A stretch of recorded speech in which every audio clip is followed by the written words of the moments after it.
We won last night. I can't believe it. It was a great win. It was a good one. Feels like everyone showed up. I know. They wanted to win so bad. And Freddie, after the game, said that he felt the fans were like willing the win.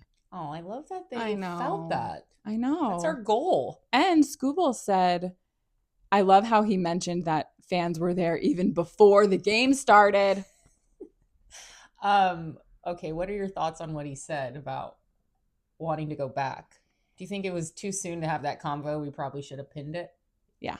I think he just got here. He hasn't even experienced what it's like here to have even been won over yet. So he's feeling his feels. Yeah. But it was really, honestly, I do think he looks really comfortable on the mound. And last night was just so fun to see everyone not give up. Mm-hmm. It was nice to see Kyle Tucker, his base running when he slid into home and got his hand in just in time. Nice to see Muncy with the triple, Scooble do well. Tommy Edman with the diving catch. Mookie got some hits. Freddie. Pages still running over whoever. Don't get in his way. Oh, that Tommy catch was awesome. That Tommy catch was great. You know what's funny? Sometimes when I'm listening to us back, and I know in my head, as I was just saying, like if I don't say something right away, I'll forget it. Sometimes you'll say something and I don't even catch it in that moment until like later. I know. Like you'll just say something that's funny and I'm not even clocking it. Oh, like that. Yeah. No, but sometimes I'll say like Tommy something and then a couple seconds later and you'll be like, that Tommy catch? Just like right now. I know because I heard it. And it took a little. Yeah. Love that. Well, I'm just going to say things and see when you comment on it. I got so much running in my head that it's just funny to watch yourself back and learn about yourself. Well, anyway, guys, welcome back to Talk Dodgers to Me. I am Melissa Meyer. And I'm Jacqueline Ruiz. And boy, do we have an interview for you today. That was so fun. I'm really glad that, there's things that catch your interest and then your enthusiasm behind it makes me want to do it. Like all of a sudden me watching Spider-Man movies. Yeah. But that was really cool. I was determined as soon as I listened to that first episode that I wanted to talk to Tisha Thompson. Yeah, I think you're a Tisha Thompson. I think I could be an investigative reporter. I 100% think so too. Maybe she'll take me on a job with her. A follow along? Yeah. Yeah. Oh, that sounds so cool. I mean, I always carry a notebook in whatever purse I have just in case I want to jot something down or because I heard her say that. Well, anyway, guys, today we have Tisha Thompson on the podcast, an investigative reporter and senior writer for ESPN who has covered and broke the Shohei Ohtani Ippei story. The Betrayal of Shohei Ohtani. Mm-hmm. She just released a 6-episode podcast. The last one released this morning, so we listened to the last one right before having her on. You would think you don't want to hear this story anymore because it's almost like, let's just not bring it up anymore. But it really helps you as a fan. We've, like you said, we've defended him through this whole thing. And there's this this love for this person. So you don't want to hear bad things or anything, but it actually just solidified the truth and what we were already defending. And that is really nice to hear. Absolutely. Listen, I said this to her, but I went into this story as soon as we heard it. I'm 100% team Shohei, like defending him to no end. Anyone that was coming up to me and saying, oh, Shohei's a gambler, blah, blah, blah. I was like actually raging inside because I just was like, nope, there's no way that Shohei did this. And last season, we had people reach out who were like, not investigating, but like wanting to talk about this. I didn't want to have them on because I didn't want to give this any more juice, Totally. But with all of what she did, all the work that went into it, I even love like she will not release any information unless it's completely confirmed. And I just feel like we're living in a world of misinformation that I really respect that and really respect the work that she does. So to listen to this and all the evidence that clearly this was the betrayal of Shohei Ohtani. I just wanted to almost just know everything surrounding this case and humanize Shohei and just really get people to understand the magnitude of the story and what happened to Shohei, but also the way that, like we talked about with her, the day that he's investigated by the feds, he's playing in a game later that night, hitting a home run, having a great game. And it's like, is he fueled by this? Is he compartmentalizing to an extreme level that only someone like him could? Gosh, there's just so much. There's so much. And it's almost like she made a really good point. Like, none of this has come out of his mouth. Everything is somebody else talking for him. Like, and I understand why he says he'll never talk about this again. And maybe down the road, like you were saying, he will, to help someone else when this happens to someone else. But like, why won't he talk? Like, I just want to hear from his word, like, but his mouth. Why would he? Well, why would he want to draw attention to this story? I mean, imagine how he feels. He probably is going through all of the emotions: betrayal, anger, embarrassed. I mean, look at how people are questioning him. They're like, well, how could someone like him not know about these bank accounts? And yeah, for everyday people like us, I wonder that. But someone to his level, especially living in LA and being around celebrities and people who have everything done for them, I can understand it.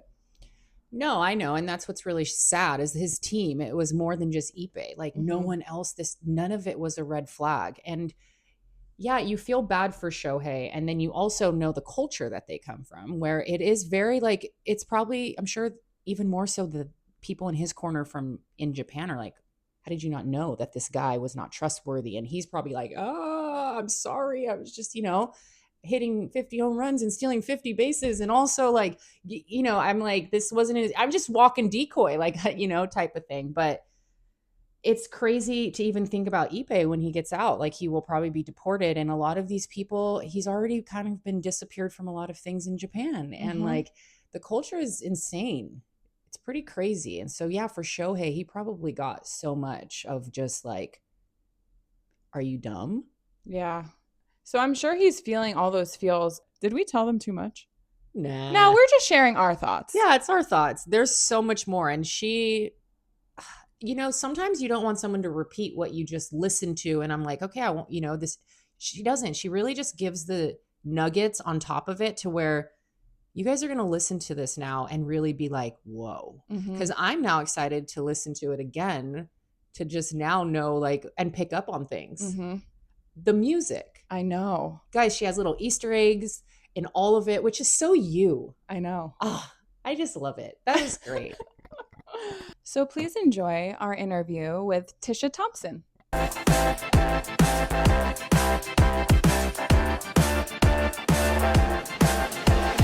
I just want somebody to talk Dodgers to me. I haven't listened to something where I'm on the edge of my seat waiting for what's next since this. And I've listened each week at a time, just like waiting for the next one to come out. It's amazing. The podcast is amazing. There are a lot of people behind the scenes working on it. It's just my voice, but there are probably 24 people that were very involved in it. So I'm very lucky to work with such an incredible team of people.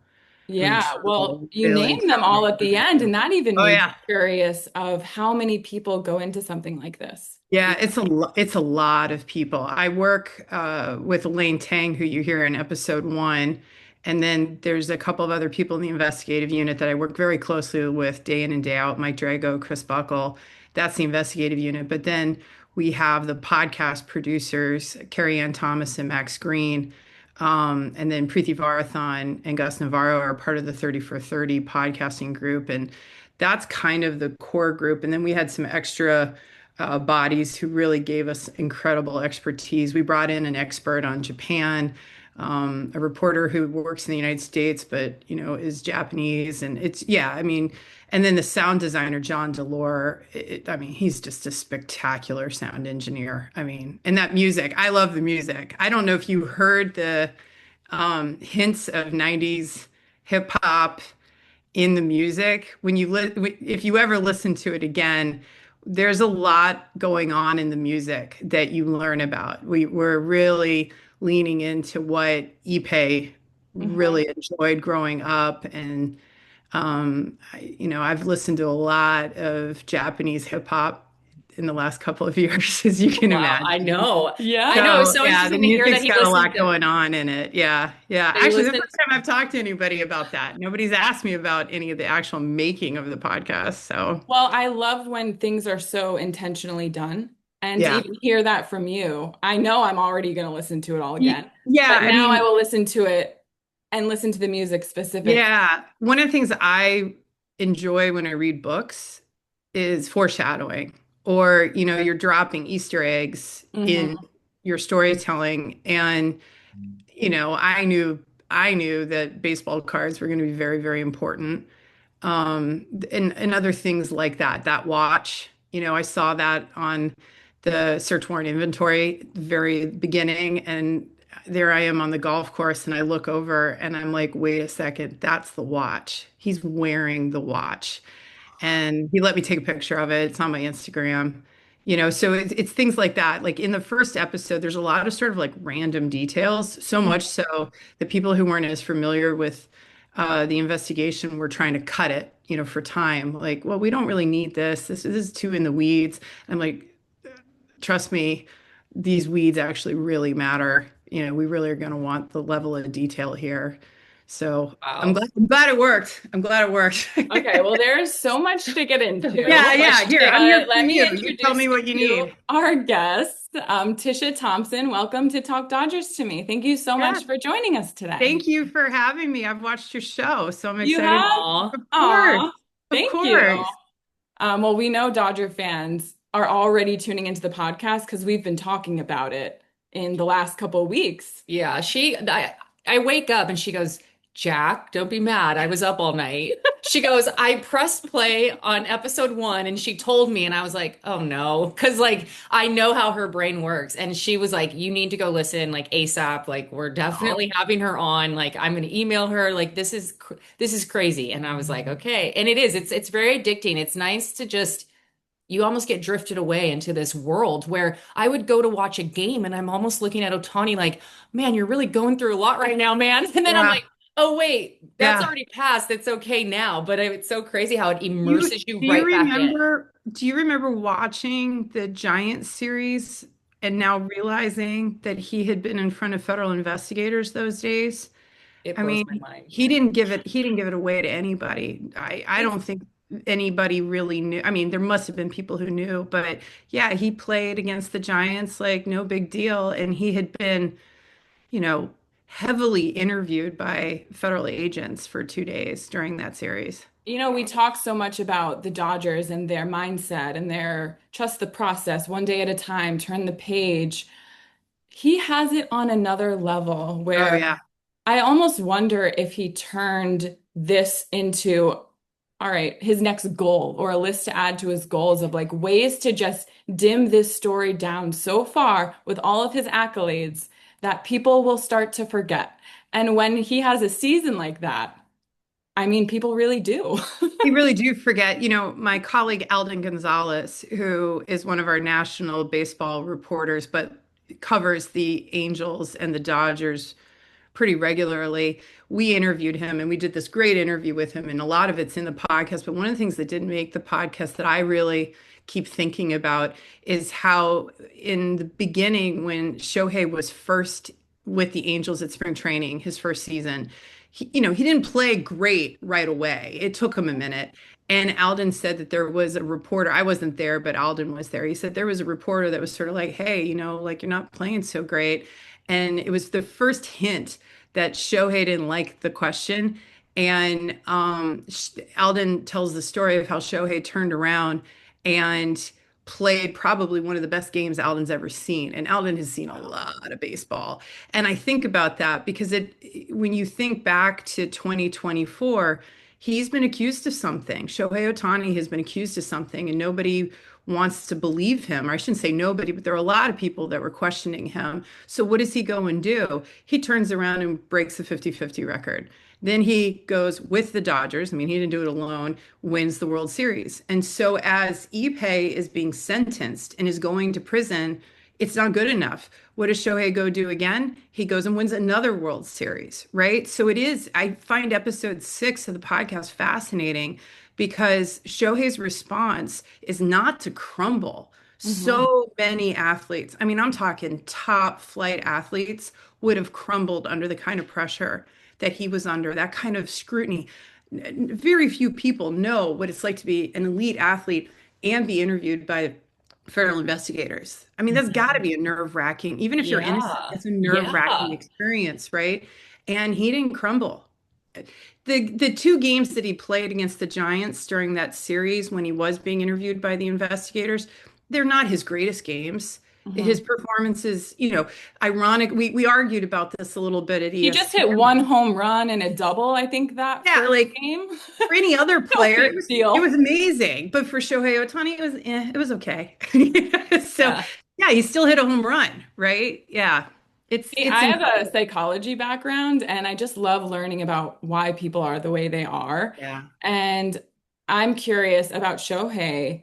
How does he compartmentalize like this? Does he have a therapist he talks to? I'm like worrying about his well-being. Is this one day going to catch up to him? So Yeah, I mean, those there's are the so many kinds of questions. questions, people say to me, what's the one thing that you really want? Well, I'd like to interview Shohei for all kinds of reasons. I mean, the number one reason is I want to know what he really experienced. I mean, he's a human being. We talk about him as an athlete, but this podcast, I hope, really reveals that this is a human being and this is a tragedy Mhm. because these were two people, whether they were best friends or employee employer, something very broken happened, something bad happened, and it happened on a really public stage. So I would obviously like to talk to Shohei about what it's like to be the human being in that relationship. I also want to know what he did and didn't know and not have other people tell me what he did and didn't know about what was. I really want to know it from Shohei. But I also want to talk to him. We're fascinated at ESPN about what makes athletes tick, Mhm. how they do what they do. And as I said, it's extraordinary. I mean, it's extraordinary what he pulled off in 2024, considering the amount of pressure he was under without a federal investigation. And then you add a federal investigation, you add this idea that the feds decide and find evidence that Ippei has ultimately betrayed him in the worst way possible, and he still performs like that. How do you do that? I think every kid out there wants to know how do you play like that? How do you pull that off? Yeah, we were just talking before you came on about how, like, for you as a journalist and covering this whole story, we want you to interview Shohei to like almost full circle to your story, get the Yeah. answers you Yeah. want. But for Shohei, why would he do that? Why would he Why want would to he do draw it? more attention? Why would he want to talk about something that really could only harm him? Yeah. Well, I don't know if it would harm him. I mean, that it would harm him if there was something bad that happened. I think ultimately, however, he doesn't have to be interviewed. I'm very struck, and we talk about this in the podcast. I'm very struck that we can't come up with another athlete who has faced down a scandal of this magnitude, who hasn't had to answer questions, who Hmm. hasn't No. been encircled, and it's the only thing reporters ask him about. The media kind of moved on from it. Mhm. Um, and, the federal investigation said he was innocent. So, you can't ever lose sight of that. Whether you believe that Shohei knew or didn't know, at the end of the day, the federal government never found any evidence that Shohei knew anything about it. And until someone can produce something to the contrary, that's the official word on the thing. Hmm. Yeah. Um, I really wanted to know what the feds would find. There's only so much I can do. Yeah, yeah, I can't use subpoena power and be like, Ipe, give me your phone. But Yeah. that's what the feds did. I Yeah, know. Yeah. And then you yeah, gave that's what it. they did. There's sometimes where I'm like, how did she get them to say that? Like, how did she even Wow. get that? Like, it's so crazy. It's so fun. I could hear Oh, like well, thank okay, you. so to have you interview Shohei, you Yeah. you basically proved his innocence Mhm. and followed this story to get the answers you wanted. So I could see him maybe appreciating that from Yeah. you. Well, And I that's will. maybe Don't where I hold your think he breath. might one Don't day hold your breath. sit down with Maybe you. one day. Maybe one day. I mean, I've told his sports agent, I've told his spokesperson that it's a standing offer. I will always want to interview Shohei about what happened because I do. I think there's a lot to learn from the experience, right? I've Mhm. said this before that he's not the first athlete to have something bad happen to him, whether it was under his control or not, right? Like this, unfortunately, is a story that has happened in the past. He's not the first athlete to have someone close to him take advantage of that proximity. Mhm. And he's definitely not the first athlete to have someone have money stolen from him. So he's not going to be the last. Why are you doing this beyond telling the story of these two very, very famous people, right? Well, for me as an investigative reporter, I try to do stories that can help the listener or the reader learn something, Mhm. right? Like, okay, this happened to Shohei and Ippei, but this is also happening to people all over the country. Whether Mhm. you know it or not, there is someone dealing with addiction, and there is someone who trusts that person and gets taken advantage of. So whether it is a young athlete who's about to make a ton of money, or it's someone that you love who might be making terrible decisions, you're not alone. You're not the only person that's ever been through this.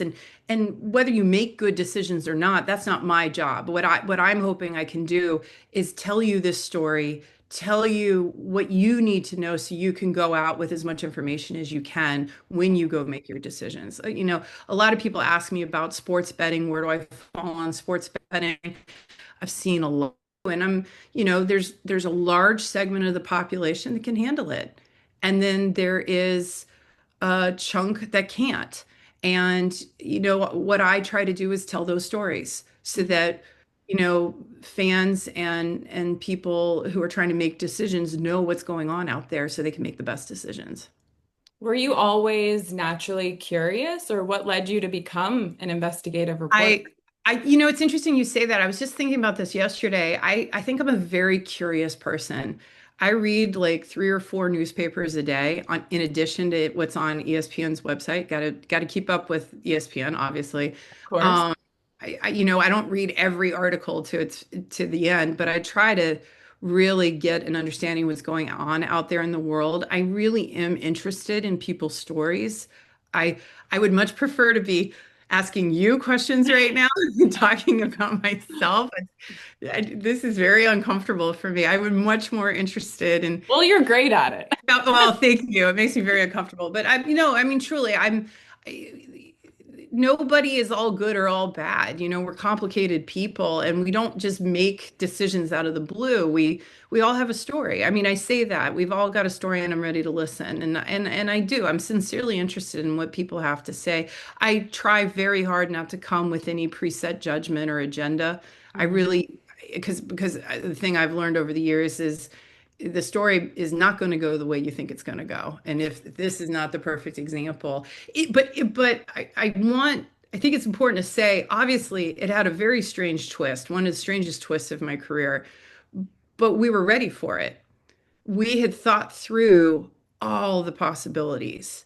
So when we get the statement from the lawyers that Ippei is now being accused of massive theft, that Shohei Ohtani is the victim of massive theft, is what the actual uh, statement said. I was surprised, but I wasn't surprised, if that makes any sense. I'm like, okay, here we go. All Mhm. right. It's just another chapter. Oh my goodness, what is happening? I was like, okay, all right, I got these questions ready to go. Let's go. So Well, I that did. was I have so all those crazy to questions ready hear to go. in the podcast. And I think the only moment where I was like, oh no, is this because, I'm going into this story as Shohei's defender. Like, Right. there is no way from the moment this story broke, I'm like, there's no way Shohei's a perfect angel, blah, blah, blah. And anyone, because we have a Dodgers podcast, that's what everyone wanted to talk to us about. Yeah. Right. And they're all kind of, pushing my buttons and trying to say, like, oh, but Shohei really did it. And I'm on defense mode this whole time, up until that moment where I'm like, oh no, is he covering up for him? Luckily, when you listen to the rest of it, there's so much evidence, so much evidence to Yeah. prove that Shohei was, in fact, the victim. But during those beginning stages when the story broke, do you think that the reaction was unfair to Shohei? No. And I say that I've talked to a number of Japanese reporters, and in Japan, it's very cut and dry. Ippei is guilty, Shohei is the victim. And I've gotten a lot of questions about why don't Americans believe that? And as I've explained to Japanese reporters, there's a long history in the United States of athletes here lying, people lying, covering up for their, um, best interests or what they think is their best interest. So there's precedent in the United States that people will lie, particularly when they get caught by Hmm. something, particularly in baseball, right? So I think as a reporter, I'm very skeptical. I'm always skeptical about am I being told the truth? In this story, some things stayed consistent, right? That Shohei Ohtani's bank account was sending wire transfers to an illegal bookmaker. That was not something that was ever really challenged. The money was always something that was moving around on me. I was pretty confident very early on that it was at least $16 million. Dollars. I had even heard that the debt was as big as $40 million dollars very early, very early. But just as I'm getting ready to really do these interviews and we're getting really close, the numbers start to change.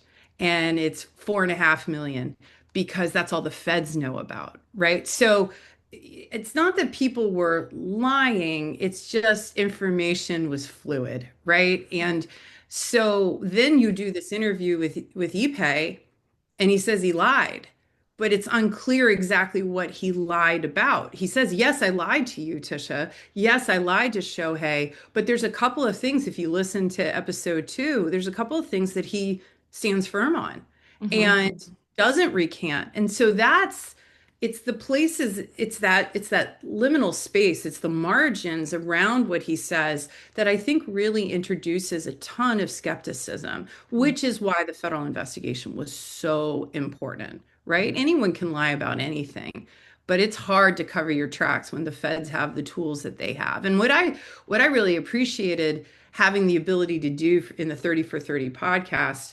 was being able to lay out all the evidence and connecting it, right? They had done this raid at the bookie's house. They had Ippei's phone. They searched his car. They searched the Dodgers clubhouse. I am able to tell you it's not Bank A, it's Bank of America. I'm able to tell you it's not Bookmaker One, it's Matt Boyer, right? So like I can weave all of that for you so it becomes a cohesive story and it's not just this sort of dry court document.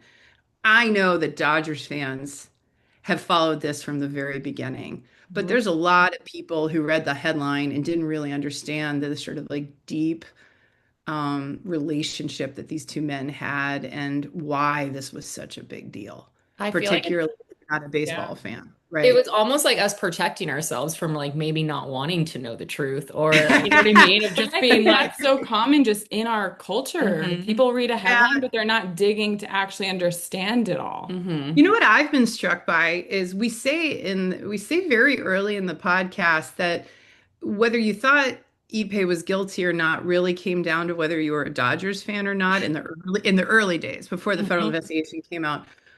I think that's still true. I mean, I've been very taken by the social media chatter just announcing this podcast. People fall really hard on believing one or the other narrative. And it doesn't matter how much evidence, how much proof the feds have put out there. We talk about it in episode 6, which just came out, that even in court, I was sitting right there. I'm like, I'm not allowed to sit in the front row, but I'm in the second row and I'm watching Ippei and I'm watching the Assistant U.S. Attorney Jeff Mitchell, who we interview both of those guys, right? And Chris Seymour, the IRS special agent, is sitting behind me. So, here's this cast of characters, right? And I'm sitting there, and I've already seen in the criminal complaint that Chris Seymour is talking about ESPN and the reporter and why he doesn't think what Ippei said to me is credible. That's a first. I'd never been in a criminal complaint before. And wow. now I'm listening to to Jeff Mitchell, the assistant U.S. attorney, say that Ippei created an international incident when he lied to ESPN, when he lied to the reporter. And everybody turned and looked right at me, or at least it felt like that. And I think he did. I agree. I agree. Like the reason we're still talking about it is because of that interview. Yeah. It was such a strange experience. And um, I don't know. Are you guys going to want to go back and listen to that interview again now that you know Yes. everything? Yeah, I mean, you will hear it differently. Now that you know everything that I know, you go and you re-listen to that interview and you're like, whoa, wait, that's True. wrong, right? Ooh, wait, what? But What? I mean, also, we there are learned his definitely, voice for that bank call. We got so familiar with his voice from you yeah. talking to him that it's very easy to understand who's calling the bank. Yeah. Well, and now you can understand why he could do it. He set up the bank account. He ran Shohei's life. I mean, he had Shohei's passport, he had his driver's license. I mean, he knew everything about Shohei. He knew all the answers to the It feels question like and it was such a his phone number. disconnect from the human being, like of Shohei. Like Hmm. he's only allowed four questions. You better keep it to baseball. He has all these different types of ways of demanding how people act around him, but yet is so beloved and Yeah. like respected. And it's not, and it's just, how do you not kind of pick up that this other human is a little off I or, mean, that was this, I don't cover the Dodgers day in and day out. I'm not in the locker room, so to speak. I don't cover one team, I don't cover one league. I go where the story sends me. And that gives me a luxury. I'm not tied to the locker room. And um I am very struck by the lack of questions around Shohei and Ippei. And it's easy for me to say that, right? Like I come dive bombing in. But here was this man, Ippei. He is the gatekeeper. You can't get anything from Shohei or any information about Shohei, yet no one knew anything about Ippei. They didn't know that he was married. They didn't know that he didn't go to Riverside, UC Riverside. It was just, and we talk, Tim Kewen and I and Alden Gonzalez and I, we, the media, also need to ask ourselves some hard questions. Why aren't we asking questions? Why aren't we getting to know the people that are very close to these athletes? Is it our responsibility? Kind of, sort of. Is it the team's responsibility, the league's responsibility, the agent's responsibility? The people that are invested and want to protect the athlete, you got to know who the people are that are surrounding the athlete. You got to know who the athlete is, right? Yeah. I mean, I'm obviously biased. I think asking questions is always a good thing. People are like, it's none of your business, stay out of it. Well, in this case, if I hadn't asked questions, how long would it have taken before anyone realized that Shohei was, missing all of that money out of his bank account? Well, I No hate that it one kind of looked. takes stories and things like this to make change. But I guess I can see how like Shohei is this otherworldly, like has such a Yeah, but mystique you to can't put him people on that, pedestals. You can't. He's a but human maybe being that was as part of it. well. Why no one was Yeah. asking. Yeah, I mean, and again, I'm an investigative reporter. I work in sports. I think we do have the tendency to put our athletes and other people, Yeah, politics, all kinds celebrities. of things, Hmm. celebrities, we put them on pedestals. And then we love to tear them down. We love to amp them up and we love to tear them down, but they're human beings, they're actual people. And again, I think particularly when you have not just so much invested in the athlete, but think about it. The team had invested in Shohei's success. The league had invested in Shohei's success. I mean, I don't know if you all can like put yourself back in time, but in January, February, March of 2024, anytime you talked about baseball, not Dodgers baseball, but baseball, Shohei Ohtani was the face and still is the face of yeah. Major League Baseball. So much money, so much effort had been invested into him. And if you're going to invest that kind of money, time, um, in optics around a person, who's around this guy? What's Yeah. going on around this guy? Well, we kind of heard what you learned about Dodger fans doing this story. What did you learn about the Dodgers organization? Because they were the first team to just make over $1 billion last year. I, A lot of that you had to know, do with Shohei. most of what happened that I was really focused on was happening during the Angels. And that's not a cop out. That's just the reality of it. I get the tip just right before the news comes out that Shohei has signed the $700 million deal. You can imagine when in those early days whether I thought those two things were connected, right? Like I know that his bank account is sending millions of dollars to an illegal bookie, and he just signed this mega deal. Ultimately, we ruled that out that it wasn't connected. Um, but I was very struck, and we really get into it in episode 6, that everyone on the Dodgers knew what happened to Shohei before Shohei knew what had happened to him, right? And we, I knew the day that the story broke about the Dodgers locker room meeting, and I had that multiple source, and then the feds in their criminal complaint also talk about that locker room meeting, and I've since heard much more sourcing on it.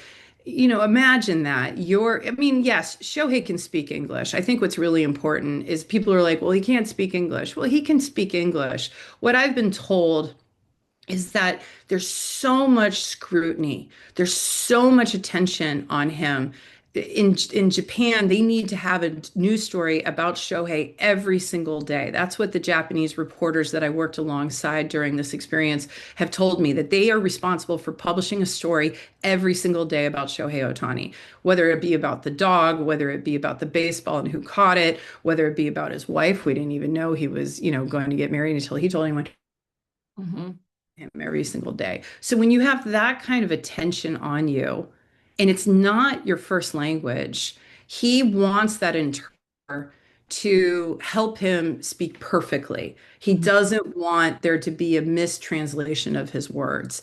And one of the things that I find fascinating is everyone I've talked to says that Ippei was a very good interpreter. He could take something an American was saying, whether it be a joke or, he took the nuance and he translated it into Japanese. The Japanese reporters told me it was remarkable how good he was at taking a joke and making it a joke. Mitch Lively in episode 3, who worked closely with Ippei as an American baseball player in Japan playing for the Nippon Ham Fighters, he said the same thing. Ippei was really good at making a joke, Hmm. Right. making something serious. And, Japanese does not easily translate into English.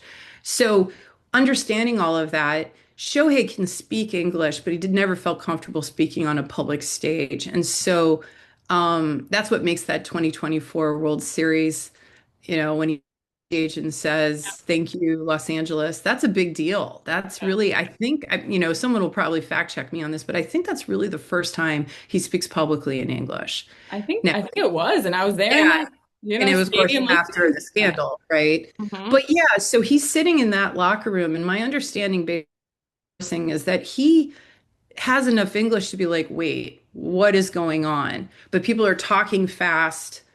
There's a lot of questioning, answering, and he kind of understands what's going on, but he has enough of a grasp of what's going on because no one's translating for him. Ippei is speaking, so he can't be telling Shohei what's going on.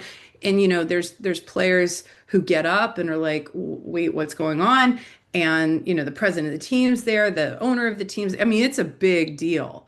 And they go and they end up having a meeting. Shohei essentially confronts Ippei and they get another interpreter. I don't Will. know who it is. There's a part of yeah, I'm not positive is Will, but I think it is Will, who's on the phone interpreting and that's when Shohei finds out that the money's missing in his bank account. I mean, I had a source tell me I knew more about what was in Shohei's bank account or what was missing from Shohei's bank account than Shohei did, and his team, because it was this secret account, his private account, right? And was that the game that you're at where you're watching them like interact and kind of laugh? And it was after the interview with Ippei. And even during that, he's talking about how his wife doesn't know and she's gone. And like you start to feel for him, like, man, your life is about to be rattled. And then you're watching them and you're like, wait, laughing. what's happening? Yeah. I even felt like, did he really? Maybe he really did believe that what he was doing was not illegal. It's very clear to me that Ippei did not understand the legal ramifications of what was about to happen to him. I have to help people understand that everyone now knows that Matt Boyer is an illegal bookmaker. Mhm. That's common knowledge. Well, the reason why you know that is because we published a story about it. That was a lot of work, being able to confidently say that he was under investigation for money laundering and illegal bookmaking. That was a sealed federal investigation. The feds had not told anyone that and didn't really, frankly, want people to know that they were investigating him. So when I'm interviewing Ippei, he is aware that there is a federal investigation. He knows that Matt Boyer must be in some kind of trouble. I don't think he really understands what Matt Boyer's in trouble for, that it's a money laundering investigation. And it's very clear to me that he didn't understand how much trouble he was in. And that's why I really appreciated the interview with Diane Bass, the attorney who represents Matt Boyer, that, he's calling her saying, "Will you be my lawyer?" He's realized, I say to him at the very end of our interview, the second interview I do with him, I'm like, "Hey, do you have a lawyer?" Because I realize he needs a lawyer. And Yeah. he's like, "No." I'm like, "If you get a lawyer, I want to know who it is," because I'm realizing this man is in a lot of trouble and I don't think he gets it. I don't think he understands it. Wow. It's like the innocence of people who get in trouble and get themselves into a place like that. Like you almost really don't grasp. It's almost like, well, I'm stealing from my best friend. He's not going to call the cops on me. It's like you almost justify it. It's challenging because to pull off what he pulled off requires a level of sophistication. He takes over this bank account, he transfers it into his phone number, his email address. He gathers enough information to be able to successfully convince Bank of America employees, not one time, but 24 times, that he is Shohei Ohtani and that this money needs to be transferred, right? So that we have that one recording. That's the only one that's been released by the federal government, but it happened 24 times. So, it that takes a real level of sophistication. And to hide that behavior, Mhm. is challenging. Now, I will say to people are like, how would Shohei not know? Again, I would like to ask Shohei that question, right? But if you look at addiction, there's all kinds of addiction. Alcohol addiction, it outs itself. People drink too much, you can smell it, they make bad choices, they come to work drunk or they drive a car, things happen. Drug addiction is, you can tell if someone's got a very bad drug addiction. There's physical signs to it. Sex addiction, someone's marriage starts to fall apart, that kind of thing. Um, Sports betting and gambling is very easy to hide. This is not the first story I've done where I've talked to people about gambling addiction. I think of the addictions, and I'm not an expert, right? I'm not a psychologist, but just in my experience of covering the various different addictions, it is the one that's the easiest to hide. You can do it without telling your wife that, until you're in real trouble. And in this case, it was Ippei, all over international news. But there's, people embezzle, people steal, they steal from people that they love. And as Martina Estrada said, he was the U.S. attorney who was overseeing this case, is he said this was happening all over the LA Basin area, that this was something they see all the time. The reason why we all care is because of who it happened to. But Well, it's a, also, it's a didn't common Matt problem. Boyer say that so many athletes, current and past, he's worked with? I'm Yeah. so curious, how do you get people like Matt Boyer to not only open up to you and share it all, but take you to a golf course and show you how he does it? It didn't happen overnight. As you can imagine, and he has spoken about it, he was not pleased to see me when I first show up in his life because ESPN knows about Shohei Ohtani. And in those days, even Matt Boyer wasn't sure who was betting with a sports book. And as he says in episode 4 of the podcast, he doesn't care. He doesn't care who's betting. He just wants the money, and he's getting the money. So he's not asking too many questions. I mean, that's part of being a bookmaker. If you ask too many questions, people won't bet with you. So as long as the money shows up, you don't ask. And the Mhm. money kept showing up. And so when I first show up, he is not happy about me. He knows that this is about to make his life really hard and really complicated. Um, it's been 2 years, and I suspect he's still not particularly happy with me. But we go golfing in episode 4 with purpose. I'm not just hanging out with the bookie trying to go golfing for a day. I mean, I really wanted people to see how he did it. He's a very charismatic man. He's really good at selling his product, and he has a fascinating insight. It's very rare for a bookie to tell you, the potential client, how he does it. And he was about to go to prison. I mean, we did that the day before he was sentenced by a federal judge to 12 months and a day in federal prison. And so he says that he is trying to rehabilitate by sharing his story and telling people about his gambling addiction. I mean, he's the first to admit he is a compulsive gambler. He probably, I mean, I don't have the receipts in front of me, but he probably gambled almost every single dollar he made from eBay. He gambled it away. How did he And only get 1 year and 1 day and Ippei got so five? that's a good question. A lot of people have had questions about that. So there is a rule now. It's a relatively new rule that if you get 12 months and a day, you become eligible for early release. And so he actually only served 7 months of his sentence because he had good behavior. That one day gives him that option. If you only get 12 months or less, you don't get that option. So the judge gave him that one day, knowing he would serve even less than a year. The judge did that on purpose, but he had to for good behavior. Um, he got a lot of credit for providing evidence against Ippei.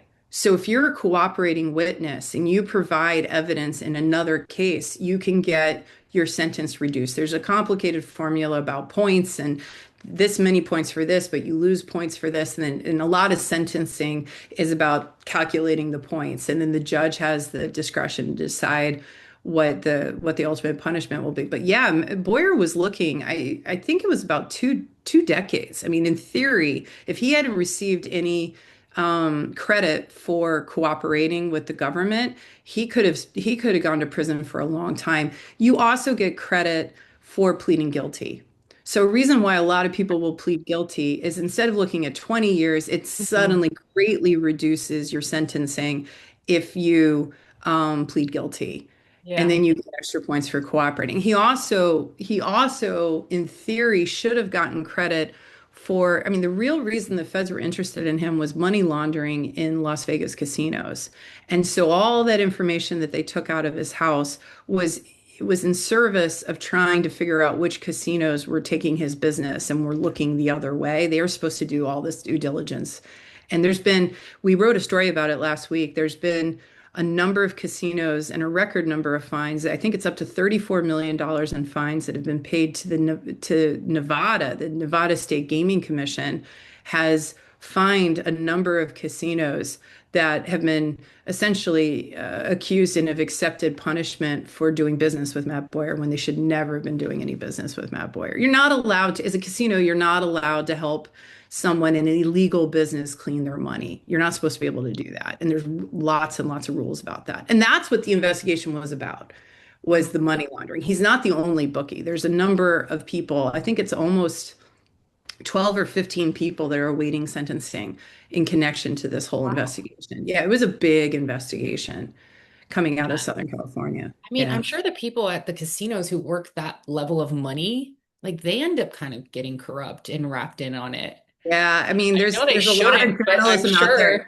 Yeah, I mean, there's journalism out there, and they're better reporters than me who've really been focusing on that. But yeah, you can't walk into a casino and bet the way that Matt Boyer was betting without someone noticing. So it does require an effort of turning your head and looking the other way or being culpable. There's another bookmaker if people want to learn about this world named Wayne Nix, who's awaiting sentencing, and he was actually he pleaded guilty before Matt Boyer, and his story is fascinating, and it really gets into all of that to that question. Yeah. Before I have a couple more questions, but just want to make Okay. sure and respect your time that we. Yeah, I do need to get going here in at least the next 5 minutes, if that's okay, Okay. just because I've got Two to more keep. questions. I'm Yeah, dying to yeah. ask. But Okay. okay. You've spent your career investigating very powerful people. What has changed your thought process on like power and truth and like Hmm. just truth in general? Like, does truth prevail at the end? Oh, that's a hard question. I think, I think, as we mentioned, these stories happen whether you're poor or you're rich. The human condition. These are stories we all have in common. That's what makes it so interesting. What happened to Shohei and Ippei could be happening to someone who, it's only $1,000 and they steal it from someone that they love because of addiction. Um, the difference with power and money is you can get a lot of people to help you, and the stakes are really high. The stakes are very, very high because so many people are invested in you. So, as a reporter, I think my skepticism is always high because Mhm. I want to make sure I'm thinking through all the possibilities. What I'm being told, if, my next tip, it might be true, it might not. And I'm going to have to do it all over again. Right. I treat every story the same. I go in with a healthy dose of skepticism. I want to hear everything you have to say, but I'm not going to go turn around and report it just based on what one person says. Like we just don't do that. We got to find proof. We got to find evidence. We got to talk to lots and lots of sources. And there's a number of stories that I've pursued at ESPN, and my colleagues in the investigative unit have done the same thing where we've never reported on it because it just didn't come together. The evidence wasn't there. The proof wasn't there. Wow. Yeah. Okay, so our show, the theme of this show is it's always more than baseball. Yeah. And with this story, besides the headlines and the crazy amount of money, what do you think the human story is here? Well, I wish my editor Elaine Tang was with me right now because from the very beginning, she's always said that this is a love story. Not literal intimate love, but this is a love story between two people who really Friends. relied on one another. And we're presented to the world as best friends. We're presented as Ippei says they were as close as brothers. Um, so if you're as close as brothers, you would think you really love each other, right? Like these are two people that lived and breathed together for 6 years, or so we thought. I Hmm. think for me, the big lesson comes out of episode 6 that everything we thought we knew about Shohei Ohtani and his relationship with Ippei Mizuhara came from Ippei. We only know what Ippei said because he was the voice of Shohei Ohtani. So, what does Shohei really think? Was Ippei like a brother? Was he like a best friend? Um, if so, that makes this betrayal really painful. Hmm. Was he just an employee? That's still a painful thing. So I think that's what it is. I think it's two people who were very, very close to each other, whether professional or privately, and they had the biggest breakup you can imagine on the most public stage possible. Wow. And that's why we called it the betrayal of Shohei Ohtani. I mean, it's a betrayal. It is one heck of a betrayal. Worst betrayal I've ever heard of. Well, I'm Man. sure there's plenty out there. Well, Yeah. there's a lot. As I said, I hate to say it, it happened before and it'll probably happen again. So, Hmm. be, Yeah. I think Wow. what's really important is if you're an athlete or someone who loves an athlete, or if you're just a regular person, be smart, ask questions. I think the best thing any of us can do is ask questions. Sometimes they have to be hard questions of the people that we love, but we've got to ask those questions.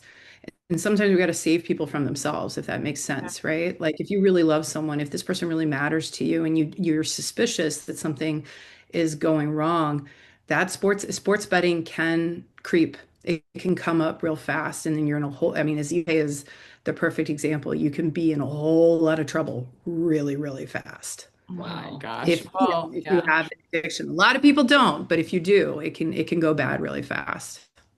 Well, Yeah. Tisha, this has been amazing. Thank Yeah. you so much for joining us and answering all our questions. And I truly Well, encourage thank anyone you. listening to please check out The Betrayal of Shohei Ohtani wherever you get podcasts. It's amazing, and you're going to binge right through it.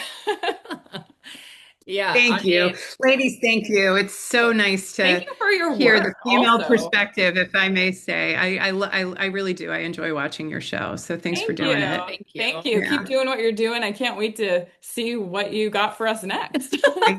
They say you're only as good as your last story, so I better hurry up and do another story. Well, this was a I really good one. volunteered somebody. Ah, thank you. Thank you. Thanks, Tisha. Yeah, Bye. thank you guys. Have a wonderful, wonderful week. Take care of Thank you. yourselves. You too. Talk Dodgers to me. Oh man, I forgot to ask her this one question. Oh, guys, I had a whole list highlighted, both sides. We Which one? really were specific with our questions today because we knew we had a amount of time with Tisha and wanted to take advantage of every moment. And I think there's only one question I really wish we asked, and that's, I don't want to say that this was good for Shohei because it wasn't, and it's horrible what happened. But when Ippei exited his life, it seems like Shohei started to come out of his shell and flourish in a way that we hadn't seen before. The team rallied around him. He just started with the Dodgers. He had an not that he wasn't performing well before, but like that was his 50-50 season. We're starting to see his personality. We're learning about him. Like, it's the most he's really shown himself at the same time where he could have easily stopped trusting everybody and completely shut down. Yeah. I mean, okay, if he's not going to talk about it and stuff, it was almost like, hopefully there's someone in his corner that made him be like, no, show the world who you are. His wife, I hope. Mamiko. Yeah, like, no, you show them. Stop letting other people talk for you. Like, you don't, type of thing, which, how amazing to have that in your corner, because it's true. Since then, Ippei was the one who controlled a lot of the narrative of what people thought. And so crazy. You think of someone like Sho, and you think, because he's so particular of like you, that he would pick up things and want to speak a little bit more on his behalf, or I don't know, you've seen it before. I kind of go back to Selena, it's like her person, her right hand woman, someone who she thought loved her was backstabbing her and ended up killing her. And like this, it's insane. Yeah. And it's almost like on the outside, you're like, how do you not see that? Or how do you not pick up on those? But in that world, it's really hard to find people you trust. And I think when you do, you're like, you just trust them. I don't know. I really go back and forth between feeling sorry for Ippei and the hole he dug himself in. And it was interesting to hear Tisha kind of relate it to any addiction, an alcohol addiction, a drug addiction. And then on the other side, you have to truly be a master manipulator to say one thing to Shohei and another thing to everybody else. And the fact that that whole clubhouse knew what happened to Shohei before Shohei did. Oof. Yeah. But if you think about it, if it's fueled from addiction, like it's like he just needed another fix. And like, what do you mean I just got away with wiring X amount of insane amounts of money and no one said one thing and I won? And like, now I'm giving my family the life they want. And like all these things that you start justifying, like, but it's going somewhere good. Or, I'm trying to like the lifestyle. Do we really think Shohei was only paying him $500 a week? Who knows? And that's the thing is now he said that he was only getting like $75,000 a year. And then it turns out he was getting $500,000 a year. That was his salary. Shohei's paying for the dentist and then he just like charges it. I know it's really sad to think of someone that just really takes advantage of good people. But not with Tish around.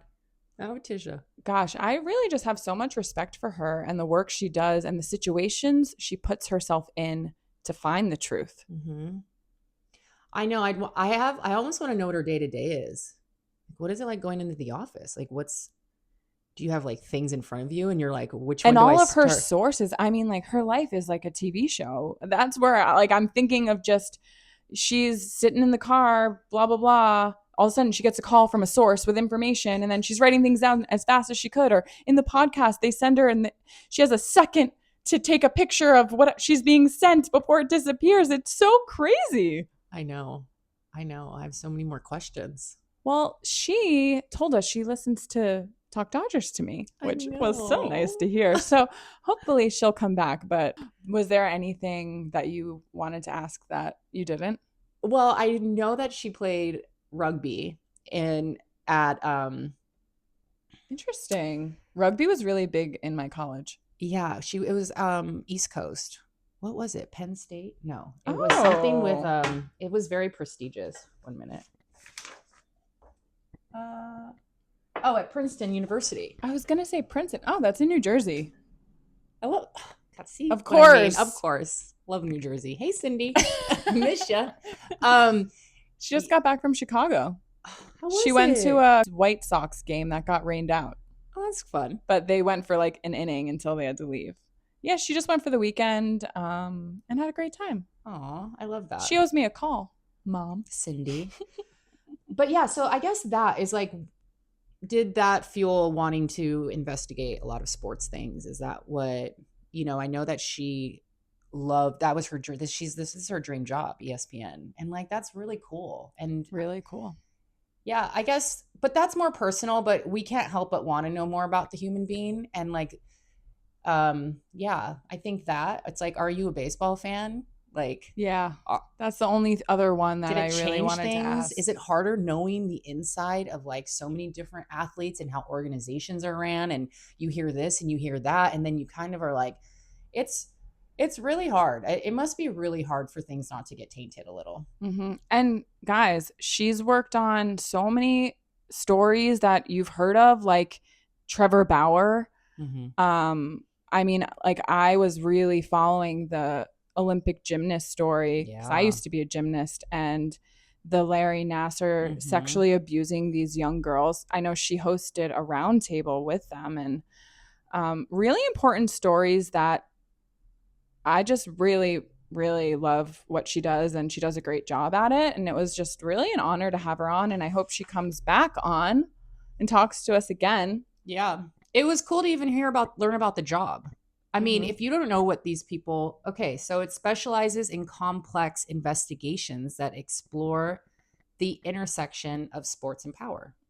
That's so crazy. I mean, high profile civil and criminal cases, league and government investigations, sports betting, fan and stadium security, sexual assault, athlete health, like all these different things that I'm like, wow.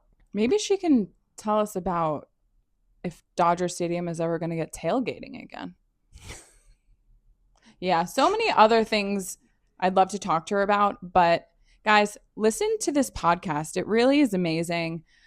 It's called The Betrayal of Shohei Ohtani. It's a 6-episode series. It's all out right now, so you can binge it all.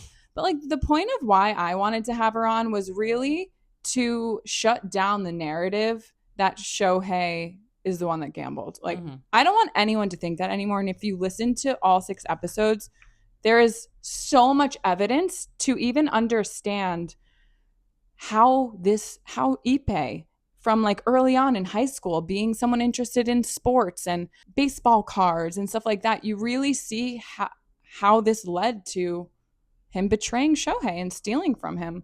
Man, I can't even imagine getting to the point where you're building your career. You're now doing it beside arguably the best baseball player ever.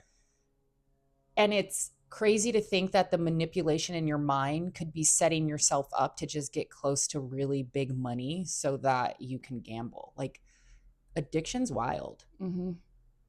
Yeah. Pretty crazy. Go Dodgers. Go Dodgers. Hope you keep winning. Talk Dodgers to me. Talk Dodgers to me.